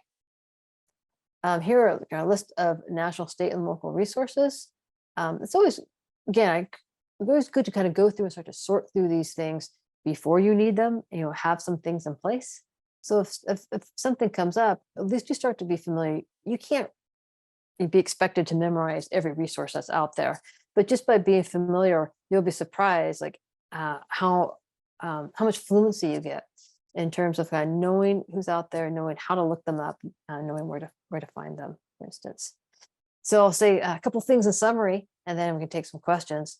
So what we're looking at here is like, folks with IDD, which has really been the focus of today, have intellectual and adaptive challenges that we want to understand, and we want to find ways to support successful interaction so we can work towards relief and crisis resolution. Understanding behavioral symptoms and working to understand what someone might need to reduce stress is an important step in helping to manage crisis among folks with IDD. And I think you as a team, we're really getting that. You're being really curious about what's happening to somebody, as opposed to what's wrong with them. Sure, people may have a different number of diagnoses, and that's important to know on some level. But at the moment that you're responding to crisis, like immediately, like what's happening, what kinds of things occur, what's someone trying to communicate? We can address warning signs and risk factors to help reduce stress and assess individuals. Also, just trying to understand the cultural needs of people, right? Like, how is this person understood in their community, and how can they interact with the larger culture as well? Collaborating with caregivers is going to be really important, especially when we're thinking about plans and managing a crisis. And this idea of follow-up and check-ins is really important. It's required on some level. Again, we need to do that, need to make sure that the loop is closed, and that people have an opportunity to build on the crisis, to learn from the crisis, and to get the resources that they need to prevent the next crisis, so to speak.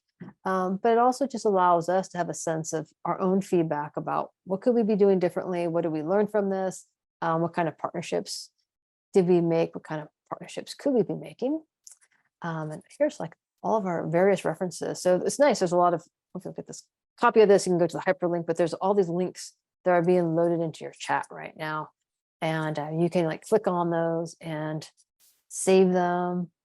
I find them to be extremely useful. It was really enjoyable doing this and putting many of these ideas together, and knowing that in a couple of hours, it's never enough time, right, to cover all the depth and level of questions that people have.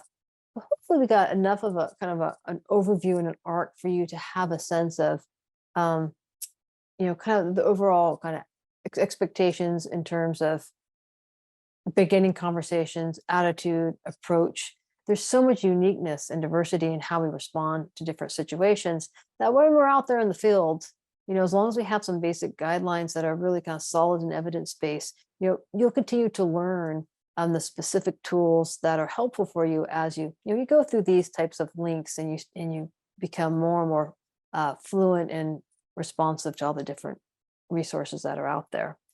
So I am aware of the time, and it looks like we have about a quarter to the hour.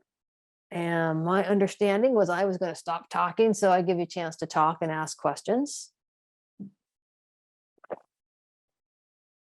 And I'll do that now. It looks like I actually have a question already coming in. Thanks so much, Dr. Dempsey. Really appreciate everything you shared today, and all of the links that were on that resource slide have been put into the chat.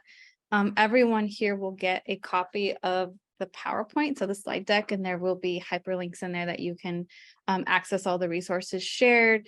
The recording will be made available on our website when it is ready, so it has to go through a compliance process to make sure that it's compliant and accessible to all, and it'll be placed on the website within 2 to 3 weeks, and as well as the PowerPoint.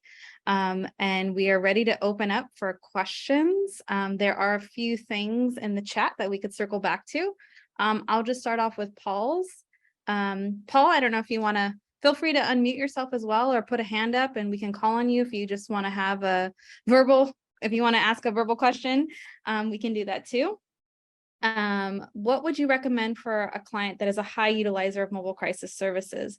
They're a regional centered client with a case manager, but despite having multiple contacts, there appears to be no support for house staff regarding this client, or I'm wondering for house staff regarding this client or services from regional center. Yeah, this is such a great question, Paul. And I have totally lived this situation. And I'll just be really transparent. This is hard. This is hard, especially for like the response teams, right? Because then, when the person's struggling, like you get called in, and the thing that I'm telling you to do, or we're sharing with you, is like, hey, do these crisis plans, plan ahead, and make these connections. And it does show to a certain degree, like how important partnerships are, and we can't control all outcomes. So a couple things I'm thinking of.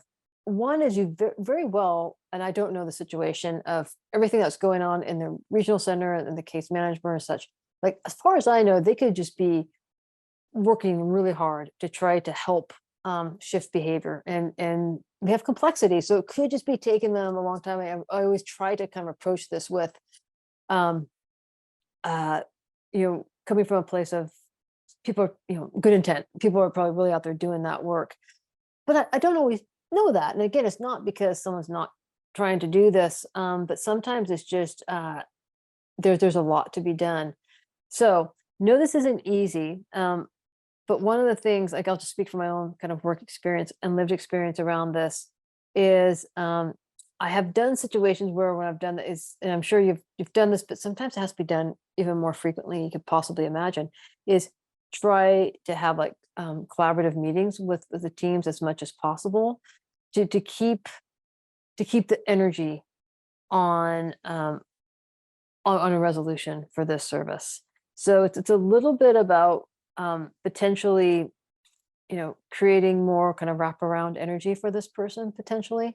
And maybe there is, even in these conversations, some sort of discussion about like, how do we maybe increase the intensity of the care that's being provided? Because you have a number of people here involved, but it seems like you're doing some assessment.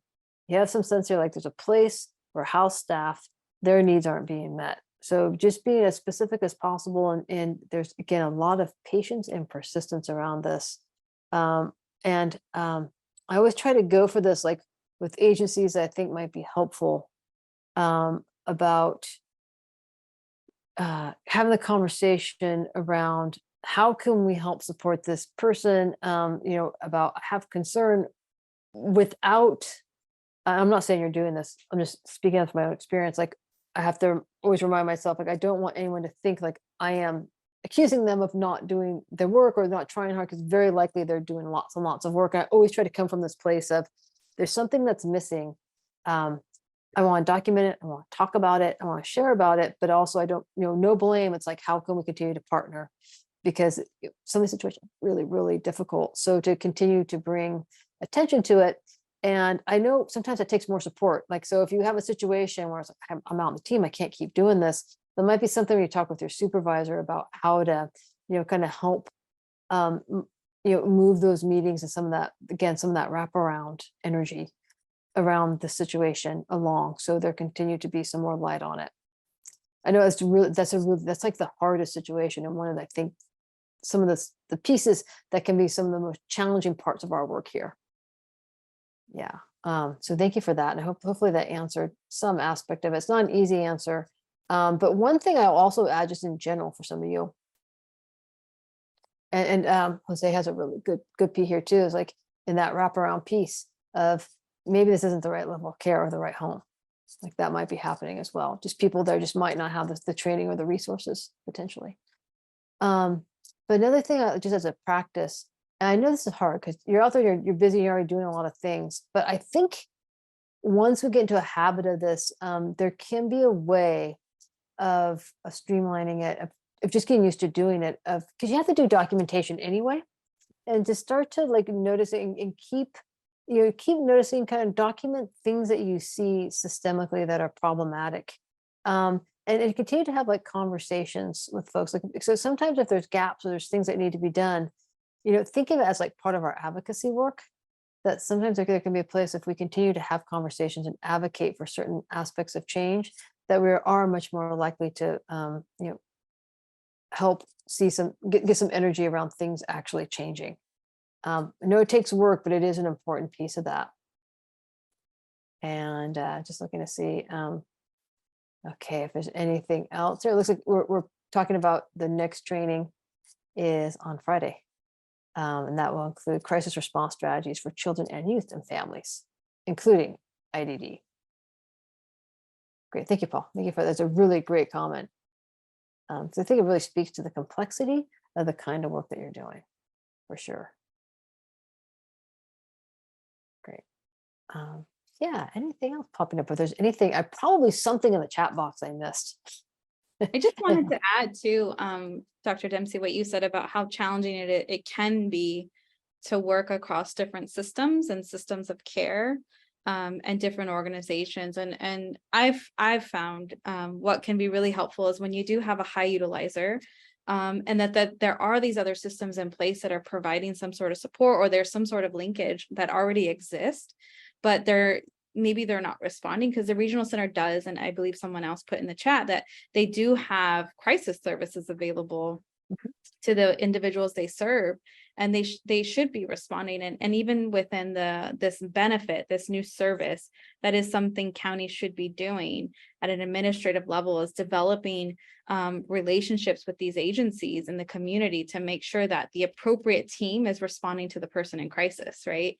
And if you are struggling as a provider out in the field and you're not getting a response, or you're not getting the appropriate response from the folks that are meant to help this individual, then take it to your whoever your administrative person is above you, so that they can support you with that follow-up, to make sure that all the care coordination that should be happening is happening.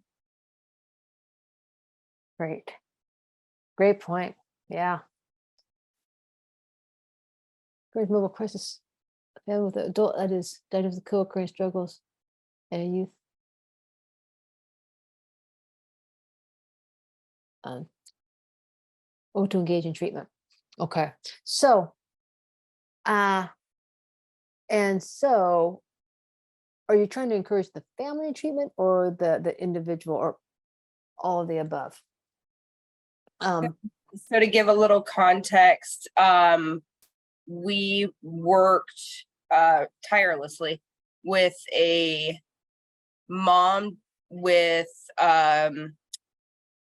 moderate functioning autism and schizophrenia, with a son that was diagnosed with minimal functioning autism and schizophrenia. And we were struggling to try and to work with the mom to allow the son to engage with behavioral and any kind of treatment, really.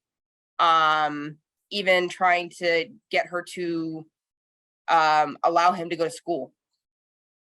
And we would be called out for crisis with this family all the time because the mom couldn't handle the son's behaviors, but didn't want anybody's help except the police. And then the mom wasn't engaging in treatment either. So we just had like these really like a really treatment resistant family. And I think I've run into probably, I'd say 4 or 5 families like this, where you have a parent and a child, and then they're both kind of treatment resistant. And we're getting called out all the time as mobile crisis. So how to best navigate those kinds of situations? Yeah, it's a great question. And as you indicate, it's like it's complex. Like there's a lot of pieces. So here's what would be great if it's like everyone we saw would kind of go to their appropriate level of care, right? Like there's someone there who like really needs like some ongoing treatment support, right? Like and it's almost like, well, mobile response, like that's just for crisis, but because they won't do this other stuff, they're constantly in crisis. And so that's tough. But here's the thing, which is so frustrating. Like we can't force them. Like we can't get them, and we can't tell, you have to go to this. And then we can't deny them mobile support. No, we necessarily want to. So this makes it really difficult for the mobile crisis responder. Like, well, what, do I have to just talk with this person all the time? How, we just keep seeing the same thing going over and over again. And different counties may have different ways of maybe, because I would certainly encourage sending a team out that's maybe not the crisis team, but almost like a therapy team, like some sort of assessment team, to have like an engaging conversation at times when they're not being called in for crisis, just about this. Again, I'm getting into like policy and practice and protocol that different counties won't do. But here's what my answer is ultimately going to be. We have to start where someone's willing to talk to us. Like we can't get anyone to do anything. And that's like the first kind of important piece here. And so I have to kind of talk with these families in ways I don't have an agenda. So if I'm thinking of like this person really needs treatment, the more I try to get them into treatment, sometimes the more they're going to push back. I mean, that's a really common piece. So by the way, I'm doing a training on motivational interviewing, and that's really kind of exactly 100% what this is about, which is I want to find what motivates her. Everyone's motivated towards something. And so I think you mentioned a few things that showed me some pieces of motivating, and it sounds like one thing that maybe this person's motivated around is just not being so hassled or so scared or frustrated by their child's acting out. So maybe that's the kind of thing of like, I'm not even going to call it treatment. I'm going to call about, is there a way we can have conversation, support, a way of just being able to check in with you? Maybe they won't go into an office, but maybe there's some sort of alternative thing where we could set up where they could start to have conversations that maybe would help them get the support they need around this child's behavior, let's say. Because I was going to see the way I'm so carefully framing it, right? Because I'm not using the word therapy. I'm not using the word like this is something you have to do or something that you need to do to change. I mean, ultimately, I'm using this example here, like this mom will probably need to change some things and change how they approach. But I am very specifically avoiding starting with that. So I'm starting with like, what do I think? I want to understand her motivation. What do I think would get her to have a phone call with me? And I'm thinking phone call because I have a feeling they're not going to go into an office. Maybe if there's a second mobile response team that came out, I work with a mobile response team and their follow-up. I don't work with them, but I consult with them. They'll send somebody out, again, with that 72 hours, to do that follow-up. And that's sometimes where they have those conversations. But again, everyone's organized a little bit differently about what would it take for you, for us to support you around this? Because this must be so hard for you, right? So it's all about what can we do to alleviate your distress in that might actually help build some of their motivation. So no easy answers, but I think that's the place to get started. And again, as you talk to me more about it, if we were to role play it, we might get more specifics around that. But I think that's part of the path, and it could still take a while. That's the thing. Even with our best attempts, that could still take a while, because there's definitely many folks in our community who we're serving that that do become frequent utilizers for a whole number of reasons, and kind of trying to find their motivations to engage them in a different way is a challenge. It takes some work, but it's doable. So hope that helps some. Yeah, that was great. Thank you so much. Thank you all, and I hope you have a great day.